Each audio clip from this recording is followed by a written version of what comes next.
She was just a black girl in a homemade dress, standing in front of a sneering principal who thought she'd never amount to anything. In front of everyone, he mocked her, humiliated her, and left her speechless. But what he didn't know was that she was the daughter of a billionaire CEO, and her designs were about to stun the entire nation. By the end, the principal's jaw dropped, his career frozen, and she stood as the owner of her own brand, proving everyone wrong. Before we find out what happens next, let us know in the comments where you're watching from. And if this story is already hitting home, make sure you smash that like button. It helps us share stories like this with the world. The air in the high school gymnasium was thick with the scent of cheap air freshener and nervous energy. Fluorescent lights hummed overhead, casting a sterile, buzzing glow on the packed rows of folding chairs. Parents and students sat shoulder to shoulder, their faces a mixture of anticipation and boredom, all waiting for the final contestant in the annual spring fashion showcase to take the stage. The event was a local affair, a small-town tradition that Principal Gerald Hawkins insisted was a stepping stone to greatness, though in reality, it was little more than a chance for him to feel important. He stood near the stage, his chest puffed out in a suit that was just a little too tight, a self-satisfied smile plastered on his face. He loved the spotlight, even a dim one like this. Backstage, Mia Carter took a final, deep breath. Her heart was a frantic drum against her ribs. This was it. The dress she had spent weeks creating, the dress that felt like a piece of her soul, was about to be seen. It was a kaleidoscope of vibrant African prints, a celebration of color and heritage. Each patch of fabric was a memory, a story her mother had told her, stitched together with love and the lessons passed down through generations. The patterns swirled with deep blues, sunburst oranges, and rich earth tones. It wasn't made of silk or satin from a high-end store. It was made of cotton, courage, and memory. It was, in every sense of the word, home. As she stepped from the shadows of the wings and into the glare of the stage lights, a hush fell over the gymnasium. The dress was unlike anything else that had been shown that evening. It was bold, it was different, and it was undeniably beautiful. For a moment, Nia felt a surge of pride. She saw a few faces in the crowd light up with awe. She saw her art teacher, Ms. Lopez, lean forward in her seat, a look of genuine admiration on her face. But then she saw Principal Hawkins. His smile faltered, replaced by a sneer that twisted his features into a mask of pure disdain. He looked at her dress, not as a piece of art, but as an offense. He saw something that didn't fit his narrow, polished vision of what the school should represent. He strode toward the center of the stage, his polished shoes clicking with arrogant purpose. He took the microphone from its stand with a sharp, deliberate movement. The low hum of chatter in the audience died instantly. Every eye was on him. Every eye was on Nia. Well, Hawkins began, his voice dripping with condescension, amplified by the gymnasium's speakers to fill every corner of the vast room. What do we have here? He circled Nia slowly, like a predator inspecting its prey. He didn't look at her face, he only looked at her dress, his gaze lingering on the seams, the patterns, the very fabric of her heritage. I must have missed the memo that we were holding a competition for the best homemade project. A few nervous titters broke out from a group of students near the front. Nia felt her cheeks begin to burn. The heat spread down her neck, a wave of shame and anger washing over her. She stood frozen, her hands clenched into tight fists at her sides, her nails digging into her palms. She had expected judgment. Perhaps, but not this. Not this public, deliberate cruelty. You know, he continued, turning to address the crowd as if sharing a private joke, we have many fine young women at this school with aspirations. Doctors, lawyers, engineers. He paused, letting the weight of his words hang in the air before turning his sharp, dismissive gaze back to Nia. And then we have those who seem to be aiming for a career in the service industry. The gasp from the audience was audible this time. A collective intake of breath. It was sharp and sudden. He wasn't just mocking her dress anymore, he was mocking her future, her very work. Honestly, that outfit looks like something a cleaning lady would wear. The words hit Nia like a physical blow. Cleaning lady. The term was meant to diminish her, to put her in a box he had created for people who looked like her. He wasn't done. He leaned closer to the microphone, a cruel smirk playing on his lips. Or perhaps a waitress. Yes, that's it. You should have been a waitress tonight, dear, not a contestant. The humiliation was a physical weight, pressing down on her, stealing the air from her lungs. She could feel hundreds of pairs of eyes on her, some filled with pity, others with the cruel amusement of teenagers who were glad the attention wasn't on them. Her vision tunneled, focusing on the smug, triumphant face of her principal. She felt a tremor in her hands, a stinging heat behind her eyes. A part of her wanted to scream, to run, to disappear. But another part, a deeper, stronger part, refused. It was the part of her that had threaded the needle, that had sketched the design late into the night, the part that held the memory of her mother's hands guiding her own, so she did nothing. She stood tall. She did not cry. She did not speak. She simply held his gaze, her silence a shield against his venom. In the third row, Maya Lopez, the young art teacher, sat rigid with fury. Her program was crumpled in her clenched fist, the paper groaning under the pressure.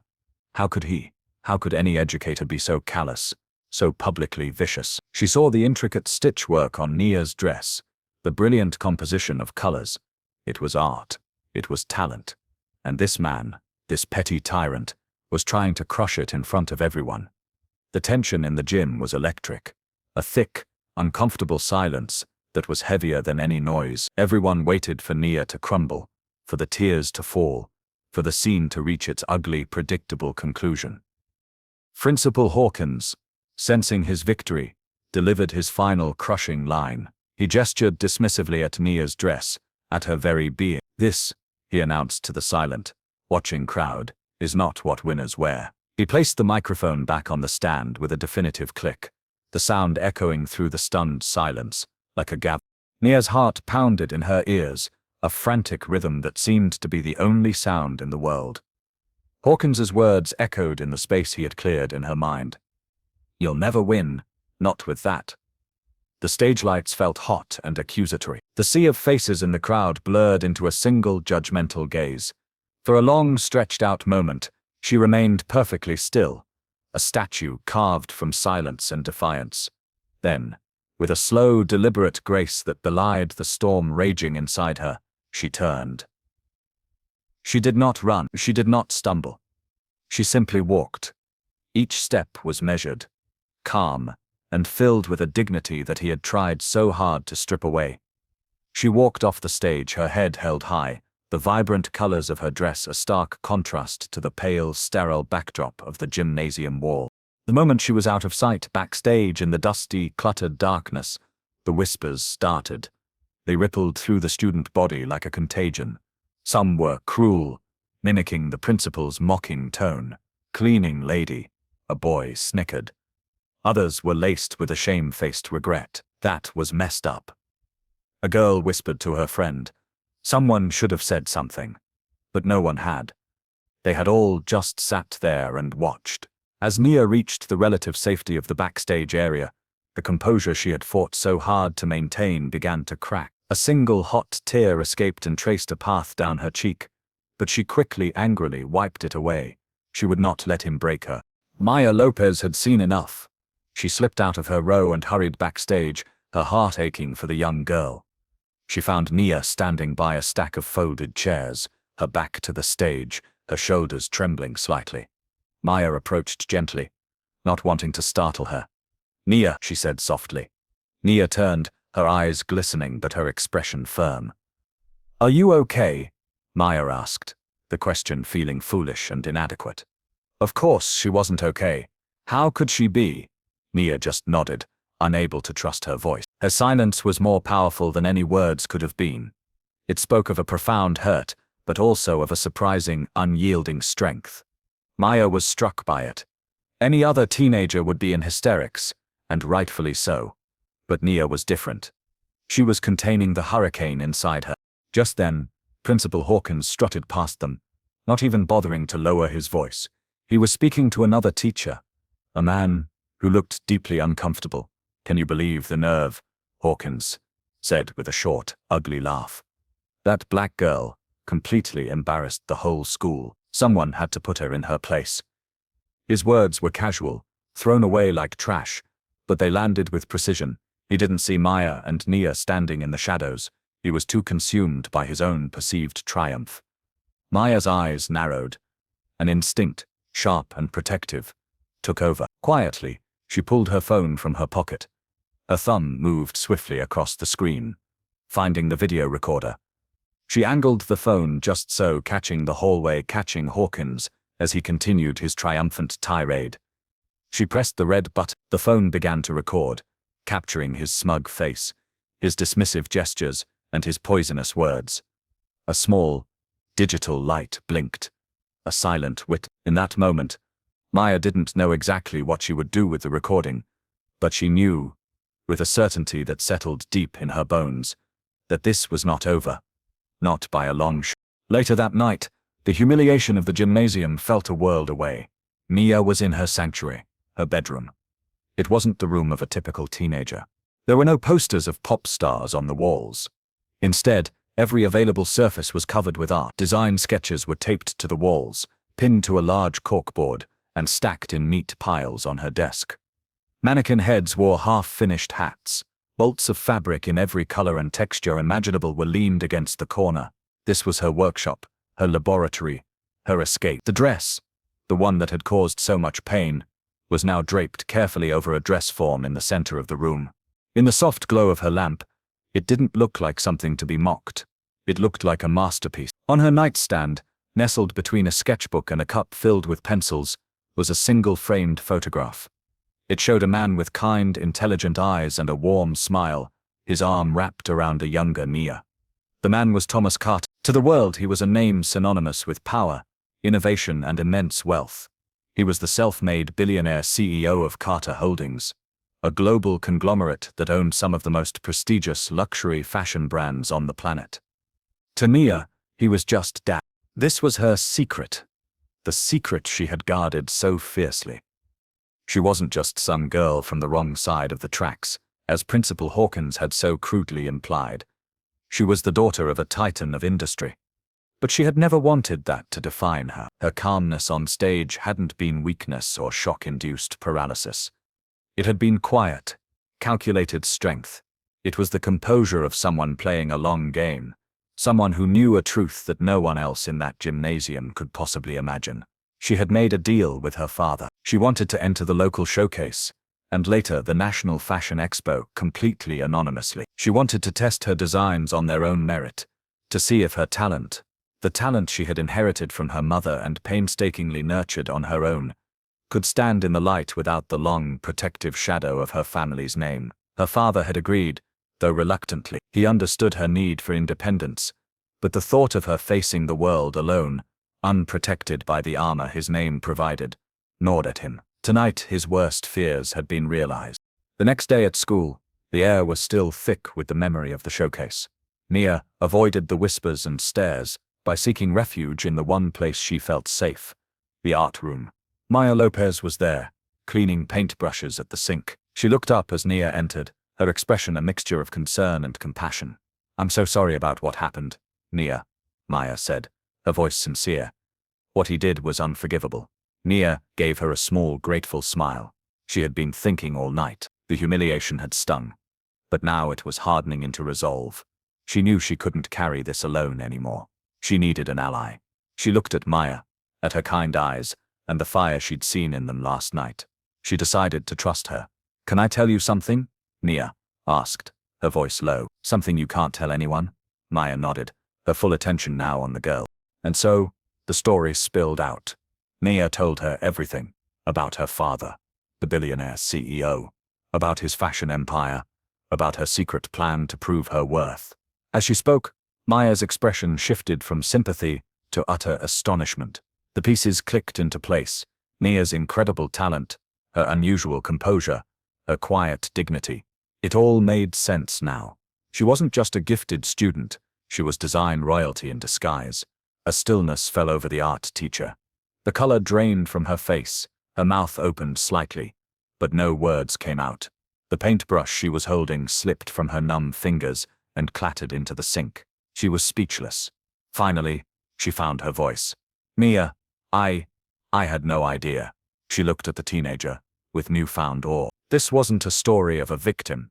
This was a story of a quiet warrior, I'll keep your secret, Maya promised, her voice filled with a fierce loyalty. Of course, I will. She was moved, deeply, by the sheer courage it took for Nia to willingly walk into the lion's den, all for the sake of her art.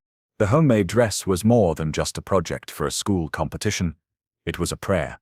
It was a tribute.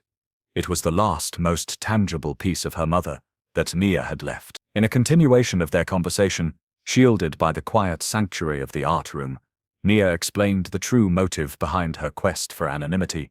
She opened up to Maya, painting a picture of her childhood, a world away from the billion-dollar boardrooms her father now inhabited. Her mother had been a seamstress, not a famous designer, but a woman who made magic with a needle and thread. Their small apartment was always filled with the hum of her sewing machine, a comforting, constant sound. She had taught Nia how to sew, how to see the potential in a simple piece of cloth, how to stitch her feelings into the very fabric of her creations. The dress that Principal Hawkins had so viciously mocked was made from the last bolts of fabric her mother had bought before she passed away. Every stitch was a memory. Every pattern was a story. That's why I couldn't let him see me cry, Nia explained, her voice steady, though her eyes held a deep, lingering sadness. That dress, it's my mother's legacy. It's everything she taught me. She chose to enter the competition as just Nia, a girl with a homemade dress, because she needed the victory to be hers and hers alone. If she had entered as Nia Carter, daughter of the famous Thomas Carter, any praise she received would have felt hollow, unearned. People would have seen her father's billions, not her mother's lessons. They would have seen her name, not her soul. A win under those circumstances would have meant nothing. My father, he supports me, Nia continued, a faint smile touching her lips. He understands, but he worries. She recounted phone calls with him, his voice a mixture of pride and paternal anxiety. He had offered time and again to pave the way for her, to open any door she wanted, but she had refused. This was a path she had to walk herself. Back in the present moment, in the quiet of the art room, Maya listened, her heart swelling with a mix of sorrow and profound respect. She finally understood the depth of what had happened in the gymnasium. Hawkins hadn't just insulted a dress. He had desecrated a memorial. He hadn't just mocked a student. He had trampled on the love between a daughter and her late mother. The fire in Maya's belly, which had been smoldering since the night before, now roared to life. She looked at Nia, at this young woman who possessed more integrity and strength than most adults she knew. I'll do anything I can to help you, Maya said, her voice firm with conviction. We can go to the school board. We can show them the video I took. We can get him fired. She was ready for war. But Nia shook her head.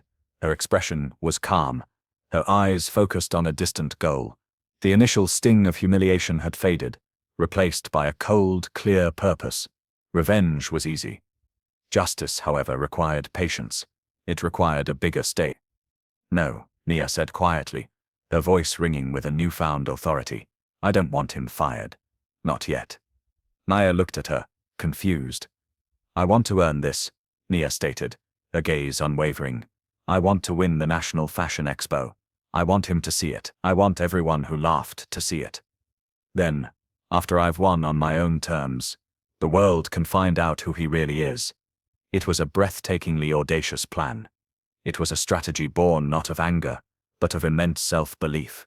Nia wasn't just trying to prove a petty principle wrong. She was trying to prove to herself, and to the memory of her mother, that her talent was real, undeniable, and powerful enough to stand on its own. Maya went home that evening with a secret burning in her mind, and a video file burning on her phone. She sat in the quiet of her small apartment, the city lights twinkling outside her window, and replayed the footage she had taken in the school hallway. There was Principal Hawkins, his face smug and flushed with his petty victory. His voice, tinny and distorted through the phone's speaker, was just as ugly as she remembered. That black girl completely embarrassed the whole school, he bragged. The words made Maya's stomach clench. She watched the video again and again. She felt a knot of hesitation in her gut. She was a young teacher, only a few years into her career. She didn't have tenure. She was well liked, but she was disposable. Exposing a principal, a man with connections and authority, was a massive risk. It could cost her the job she loved, the only career she had ever wanted. Her finger hovered over the delete button. It would be so easy to make it go away, to pretend she never saw it, to protect herself and stay out of it. But then, she thought of Nia. She thought of the girl's quiet strength, her raw talent, and the profound love woven into every stitch of that dress. She thought of the calculated cruelty in Hawkins's eyes. Her hesitation hardened into resolve. She couldn't stand by and do nothing. Doing the right thing wasn't supposed to be easy. She opened her email and composed a new message. The recipient was the administrative committee for the National Fashion Expo. With trembling hands, she wrote a short, professional note, explaining that she was a teacher at the school, and that one of the local contestants, Nia, had been subjected to unfair and biased treatment by the event's judge, who also happened to be her principal. She wrote that Nia's design deserved to be seen by a panel that could appreciate true artistry, free from prejudice. Then, she attached the video file. She stared at the screen for a full minute, her heart pounding. Then she clicked send. The email disappeared into the digital ether, a small act of rebellion sent out into the world. But she wasn't done. She knew that the video might not be enough. She thought about Nia's secret, the immense power waiting in the wings. She had promised to keep it, but she had also promised to help. There had to be a way to protect Nia without breaking her trust. She scrolled through her contacts and then opened her phone's keypad. She dialed the main switchboard for Carter Holdings, a number easily found online. A polite, professional voice answered, "Carter Holdings, how may I direct your call?" Maya took a deep breath. "I'd like to leave a message for Thomas Carter," she said, her voice sounding steadier than she felt. It's about his daughter, Nia." She didn't leave her name. She didn't leave her number. She simply said, "My name is not important. I am a teacher at her school. I know who she is, and I know what happened at the fashion show. I want to help protect her from any more humiliation. Please, just let him know that he has an ally at the school." She hung up before the operator could ask any question. The call was anonymous, a ghost in the machine, but she hoped the message would find its way to the one person who could provide a shield for Nia if things went wrong. She had made her choice. She had chosen justice over safety. She had chosen to stand with the girl in the homemade dress. While Maya was wrestling with her conscience, Principal Gerald Hawkins was basking in the glow of his own arrogance. The next day he held court in the teacher's lounge during the lunch break, a styrofoam cup of coffee in his hand. He was retelling the story of the fashion showcase, embellishing the details to cast himself as the hero who had saved the school's reputation. "You should have seen it," he said, laughing to the small group of teachers gathered around the table. It looked like she'd stitched it together from old curtains. A few of the teachers offered weak, uncomfortable smiles. Most just stared down into their own coffee cups, their silence a quiet form of disapproval. They knew what he had done was wrong, but they also knew that Hawkins was a vindictive man. Challenging him meant risking his wrath. "I really put that cleaning lady's daughter in her place," Hawkins bragged, taking a triumphant sip of his coffee. The words hung in the air, ugly and sharp. A history teacher, a kind man nearing retirement, visibly winced. The atmosphere in the room grew colder, thicker with unspoken resentment. Hawkins, however, was completely oblivious. He was so wrapped up in his own narrative, so convinced of his own righteousness, that he couldn't see the disgust on the faces of his colleagues. He was on a roll. "I'm going to make sure she's frozen out of any real competitions too," he declared, his voice full of smug authority. "I can't have someone with that background representing this school on a national stage. It would be a disaster." Some of the younger teachers turned pale. They exchanged nervous glances. This was no longer just a case of a single cruel comment. This was a deliberate campaign to sabotage a student's future. Feeling emboldened by what he mistook for an appreciative audience, Hawkins walked over to the shared computer in the corner of the lounge. He logged into his email with a series of loud, confident keystrokes. "Watch this," he said to no one in particular. He drafted a new message, his fingers flying across the keyboard. The recipient was the same National Fashion Expo committee that Maya had contacted just the night before. His email was a masterclass in petty tyranny. He wrote that he was the principal of Northwood High and was writing to formally withdraw a student's submission. He described Nia's work as unprofessional, uninspired, and not representative of the high standards of our institution. He didn't mention the dress itself, only his authoritative judgment of it. He was leveraging his title, his position of power, to crush a teenager's dream. He hit send with a flourish, a self-satisfied smirk on his face. He leaned back in his chair, confident that he had just stamped out the last embers of Nia's ambition. He was the principal. Who would ever question his word? He had built his entire world on that assumption. While Principal Hawkins was busy plotting her failure, Nia Carter was making a plan for her success. She sat in her room, the design sketches for her next creation spread out before her. The humiliation from the showcase had been a fire, but instead of consuming her, it had forged her resolve into something hard and sharp. She knew she couldn't win this fight with whispers and secrets alone. Hawkins had used his power to try and silence her. Now, it was time to use her. She picked up her phone, her thumb hovering over the most important contact in her list. Dad. Her heart beat a little faster. This was the moment. This was the turning point she had been trying to avoid, the one she now knew was necessary. Taking one last steadying breath, she made the quiet call that would change everything. Miles away in a sleek top-floor office overlooking the city skyline, Thomas Carter answered on the first ring. His office was a testament to his success, all glass, steel, and minimalist art. But when he saw his daughter's name on the screen, the powerful CEO vanished, and a concerned father took his place. "Mia, is everything all right?" he asked, his voice warm but laced with the worry that had been nagging at him ever since she'd told him about her plan for anonymity. He had received the anonymous message from the teacher. He knew what had happened. He had been waiting for this call, hoping she would make it.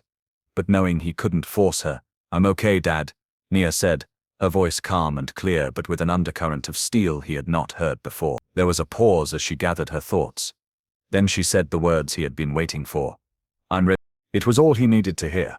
Some minute of understanding was his only physical reaction, but inside, a formidable machine was roaring to life. The gloves were off. His daughter had tried to play the game fairly, and the world had met her with petty cruelty. Now, he would change the rules of the game. "I understand," he replied, his voice shifting from paternal concern to quiet, decisive command. "Don't you worry about a thing. I'll make sure the world sees your dress." After he hung up with Nia, Thomas Carter's office, usually a place of calm negotiation, became a war room. His first call was to his head of marketing. "I need 2 prime booths at the National Fashion Expo," he said, his voice leaving no room for questions. "The biggest ones they have. And I want them under a shell company. No branding from Carter Holdings. Not yet." His second call was to his personal PR team. "I have a story for you," he told them. "There's an anonymous black designer making her debut at the Expo. I need you to discreetly notify every major media outlet, every fashion blogger, every industry influencer. Tell them this is the one to watch. Tell them it's a human interest story they can't afford to miss." He didn't need to shout or threaten. His quiet requests carried the weight of his empire.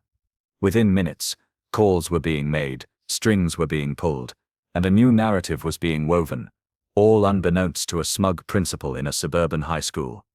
Thomas Carter leaned back in his chair, looking out at the sprawling city below. He was no longer just a father. He was a king, moving his pieces into place to protect his princess. The day of the National Fashion Expo arrived. The convention center was a universe away from the drab high school gym. It was a sprawling, glittering world of sound and light. Thousands of people milled about. Designers, models, journalists, and fashion lovers. Their chatter, a constant excited buzz. Spotlights cut through the air, illuminating elaborate displays and runways. This was the big league. The place where careers were made and dreams were realized. Principal Gerald Hawkins attended, feeling important and self-satisfied. He had received a polite, formulaic email from the Expo organizers, acknowledging his concerns about Nia's submission. He had interpreted this as a victory. He strolled through the crowded halls, a smug look on his face, expecting to find no trace of Nia or her unprofessional work. He was there to network, to be seen, to soak in the glamour of an industry he felt he belonged in. He was scanning the event program when he heard it, a ripple of excitement, a surge of people moving toward the main stage. The media presence was unusually thick in that area. Cameras with long lenses were pointed toward the stage, their flashes creating a stroboscopic effect. Curious, Hawkins drifted toward the commotion, and then he saw it. His blood ran cold. On the massive center stage, under a cascade of brilliant theatrical lighting, was the dress. It was Nia's dress. But it looked different here. It wasn't just a homemade garment, it was a stunning piece of couture. Its vibrant colors and intricate patterns glowing with an intensity that captivated the entire hall. And standing beside it, poised and confident, was Nia. She wasn't hiding in the shadows, she was the center of attention. A large screen behind her displayed her name in elegant script, Nia Carter. Below it in smaller letters were the words, "Introducing the Ankara's Dream Collection." The name had a power and a poetry that he could never have imagined. A wave of stunned gasps swept through the crowd, followed by a roar of spontaneous applause. The dress was a revelation. It was a bold statement of identity and artistry that stood out in a sea of more conventional designs. Online, the event was being live-streamed. Back at Northwood High, students and staff were gathered around phones and computer screens, their eyes wide with disbelief. The whispers in the hallways, the mocking laughter, all of it died, replaced by a stunned silence.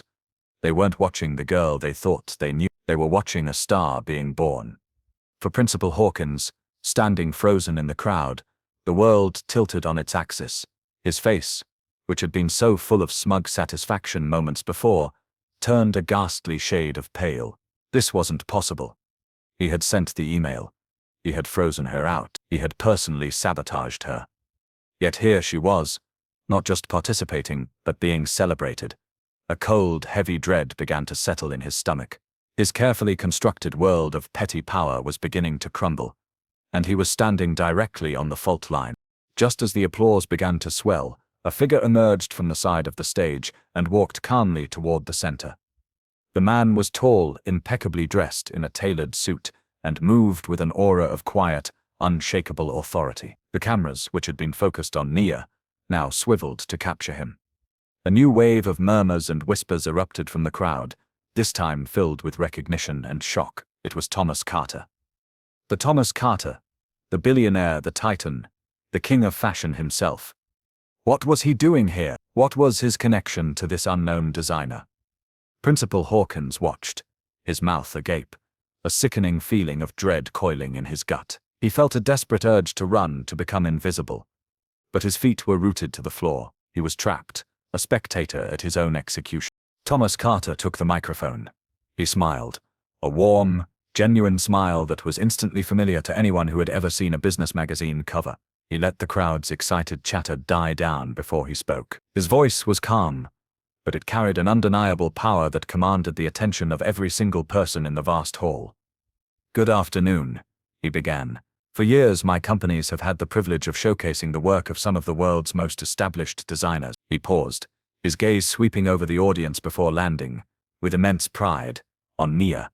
"But today is a special day. Today, I am here not as a CEO but as a father."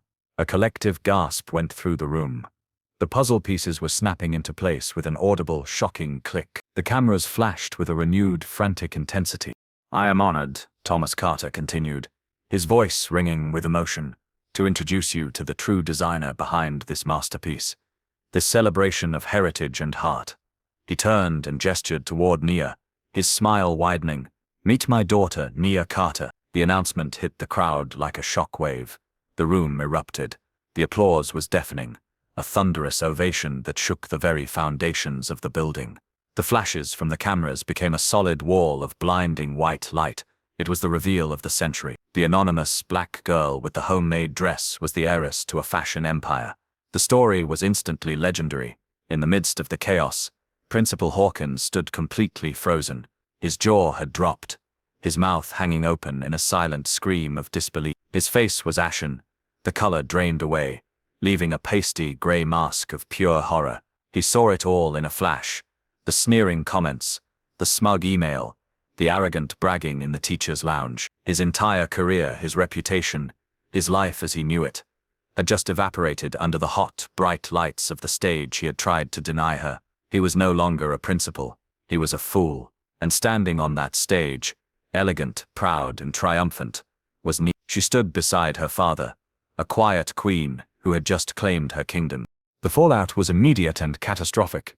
Within hours, the story of Nia Carter, the billionaire's daughter who was publicly humiliated by her principal, went viral. It was the kind of David and Goliath tale the internet lived for, but with a shocking twist. But it wasn't just the story of her identity that spread like wildfire. Someone, an anonymous source, leaked a video to the press. It was the footage Maya had taken on her phone. The clip of Principal Hawkins in the hallway, his face twisted with smug contempt, his voice dripping with prejudice as he called Nia a cleaning lady's daughter, and bragged about how he had put that black girl in her place, was everywhere. It was on the evening news. It was shared millions of times on social media. It was undeniable, damning proof of his bigotry. The school board called an emergency meeting. The pressure was immense, coming from parents, from the media, from a global audience, now invested in the story. They had no choice but to act swiftly and decisively. They convened the meeting in the school's library, the very place where students were supposed to be nurtured and educated. But tonight, it was a courtroom. Teachers were there, their faces grim.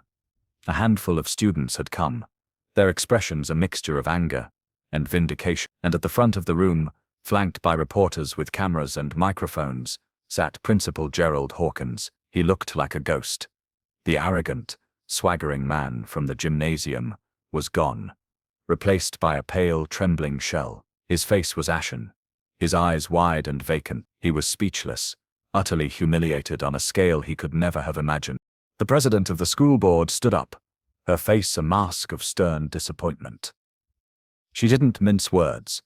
She spoke of the sacred trust between an educator and a student. She spoke of the school's commitment to dignity and respect, and then, in a clear, unwavering voice that echoed in the silent room, she said the words that sealed his fate. Effective immediately, Mr. Gerald Hawkins, your contract is terminated. You are fired. The word hung in the air. Fired. The final, public consequence. Hawkins just stared, his jaw slack, his world completely undone. He had tried to freeze a student out. Instead, his own career was frozen, dead on arrival. As he was escorted from the room, past the unforgiving eyes of his former colleagues and the flashing cameras of the media, another announcement was made. The school board wished to publicly recognize the teacher, who had shown integrity and courage, by supporting Nia from the very beginning. They promoted Maya Lopez to the position of head of the arts program, a move met with a wave of applause from the other teachers. Justice, it turned out, was not just about punishment. It was also about reward. In the wake of the National Fashion Expo, Nia Carter was no longer an anonymous student.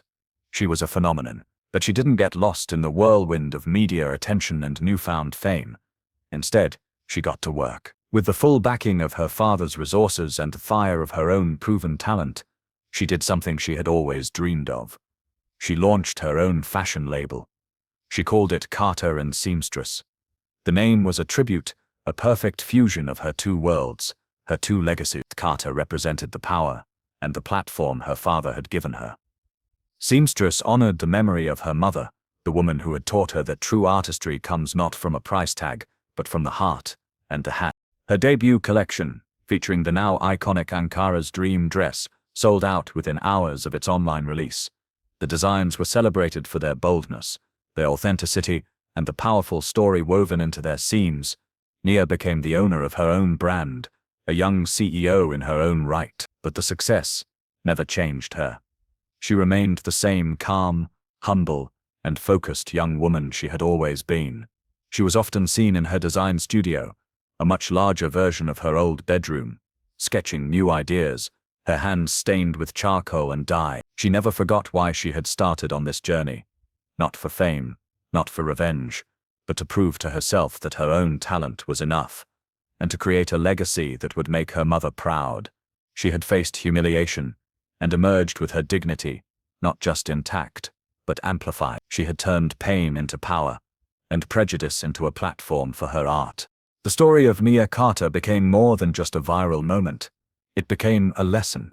It served as a powerful reminder to never judge a person by their status, their color, or their appearance. The world had looked at a black girl in a homemade dress and seen someone to be mocked, someone to be dismissed. They didn't see the genius in her mind, the strength in her heart, or the legacy she carried. The story taught a simple, lasting moral: be careful who you look down on, for those you mock today may very well own your tomorrow.